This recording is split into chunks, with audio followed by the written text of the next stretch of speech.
Hello नमस्कार साथियों, स्वागत करता हूं आप सभी का आपके अपने चैनल एक्सीलेंट गुरुकुल में।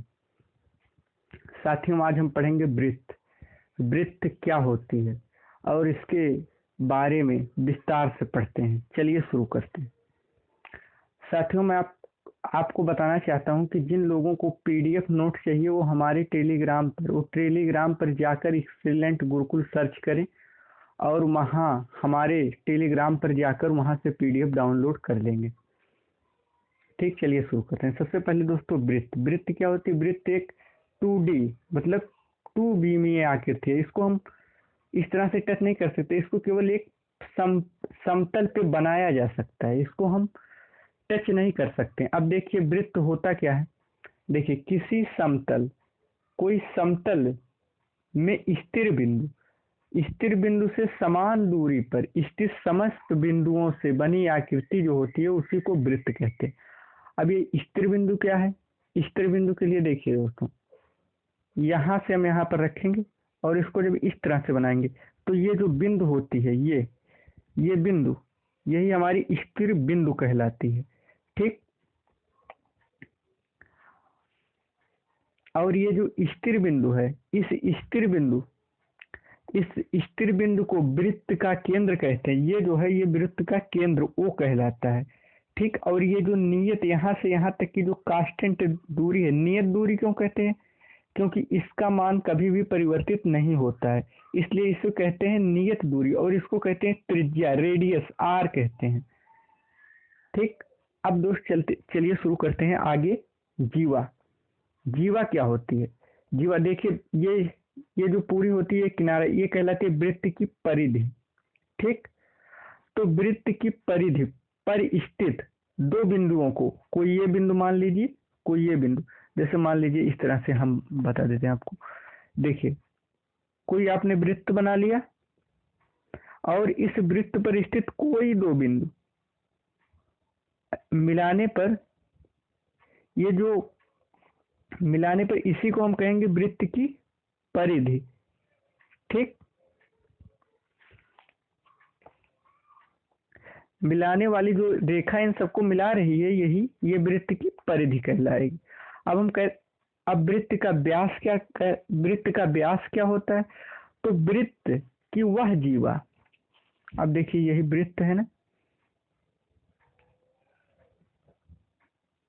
अब वृत्त की वह जीवा जो केंद्र से होकर जाए, इस केंद्र से होकर जाए, ये क्या कहलाएगा? वृत्त का व्यास। ठीक, अब वृत्त का व्यास, और एक बात याद रखेंगे कि जो सबसे बड़ी जीवा होती है वृत्त की, सबसे बड़ी जीवा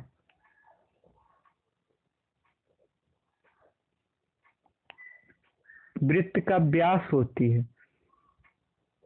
ठीक, अब देखिए इतने को हम क्या माने थे? रेडियस आर, और इधर इतना ये भी आर, तो ये मिलाकर 2r, मतलब ये जो व्यास होता है ये त्रिज्या का दुगना होता है। ठीक, आगे देखते हैं। आगे हम पढ़ेंगे चाप। चाप क्या होता है? वृत्त पर कोई दो बिंदु, मान लीजिए कोई दो बिंदु ले, यही दो बिंदु लिए आप। ठीक, अब कोई दो बिंदु लिए, एक बिंदु ये ले लिए, एक बिंदु ये ले लिए। ठीक, तो इससे वृत्त दो भागों में बट रही है। कौन कौन से? ये वाला भाग और दूसरा ये वाला भाग। ठीक, तो फर्स्ट ये वाला भाग और सेकंड हम कहेंगे ये भाग। तो देखो, वृत्त पर कोई दो बिंदु लेने पर जब वह दो भागों में बट जाती है, प्रत्येक भाग को वृत्त का चाप कहते हैं।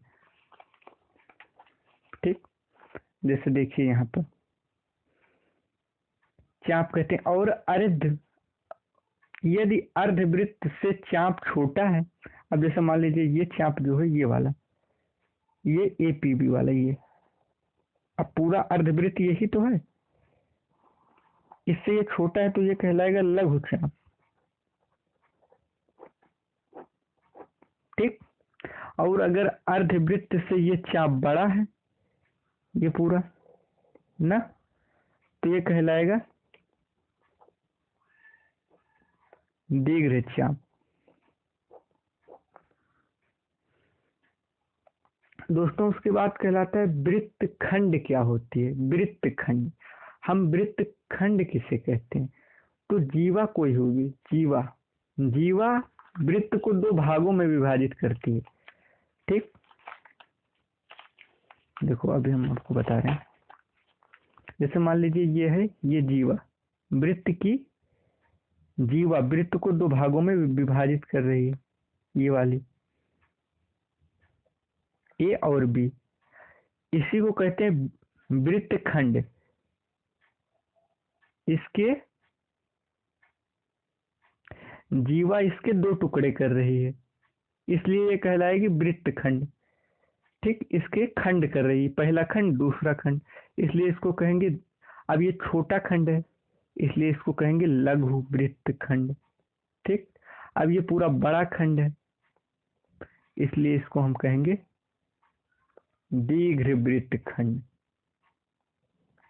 ठीक, मैं उम्मीद करता हूँ आप लोगों को समझ में आ रहा होगा। और पीडीएफ के लिए आप हमारे, हम हैंड राइटिंग नोट आपको प्रोवाइड कर देंगे अपने टेलीग्राम एक्सीलेंट गुरुकुल पर। चलिए देखते हैं आगे आता है त्रिज्य खंड। त्रिज्य खंड, अब त्रिज्य खंड क्या होता है देखिए। त्रिज्य खंड चाप और त्रिज्याओं द्वारा, अब ये दोनों चाप तो है, ये और भी देखिए, ये जो ये है और ये बी, ये दोनों चाप हैं। ठीक, और ये त्रिज्या। तो चाप और त्रिज्याओं द्वारा घिरा जो ये बीच का क्षेत्र है, मध्य का क्षेत्र है, यही त्रिज्या से जो त्रिज्याओं के मध्य का क्षेत्र है वही कहलाएगा त्रिज्य खंड। ठीक, उसके बाद दोस्त हम देखेंगे परिधि। परिधि क्या होती है?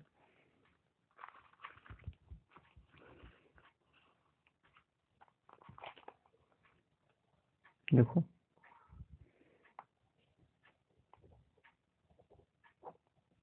परिधि, अब देखो वृत्त एक पूरे चक्कर में कुल तय की गई जो दूरी होती है, जैसे मान लो एक चक्कर में वृत्त पूरी तय की गई जितनी भी दूरी है वही कहलाएगी क्या? वृत्त की परिधि। ये पूरा वृत्त की परिधि है। ठीक, अब जैसे मान लीजिए अपने यहाँ ए से चले हम, बी को गए, बी से सी पर, सी से फिर ये पर आए, तो ये पूरा ए बी सी डी, ये पूरा ए बी सी ए, ये पूरा वृत्त की परिधि कहलाएगी। और वृत्त की परिधि होती है 2 पाई आर, जहाँ ये आर जो है ये वृत्त की त्रिज्या है।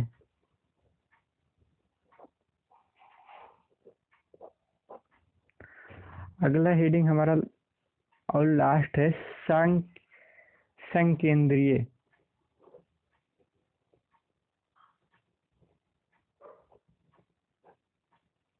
वृत्त। तो संकेंद्रीय वृत्त क्या होता है? यदि एक समतल में स्थित, अब देखो ये कोई समतल, यही समतल में वृत्त 2 डायमेंशन है तो समतल में ही रहेगा वृत्त। ठीक, स्थित दो या दो से अधिक वृत्तों का केंद्र एक ही हो, ये भी वृत्त। मान लो इसका केंद्र एक ही हो तो इसको कहेंगे समकेंद्रीय वृत्त। सकेंद्रीय वृत्त। ठीक,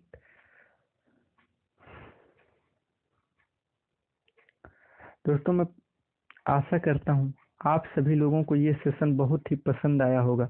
अगर आप लोगों को हमारा वीडियो पसंद आया तो इसे लाइक करिए और ज़्यादा से ज़्यादा शेयर करें और चैनल को सब्सक्राइब करिए ताकि रोज आने वाले वीडियो आपको टाइम से मिल जाए। अच्छी वीडियो और अच्छी अच्छी नॉलेज, आपको नई नई जानकारियाँ मिलती रहे। तो चलिए दोस्तों, हम आपसे कल मिलते हैं वृत्त के पार्ट 2 लेकर। तब तक के लिए नमस्कार।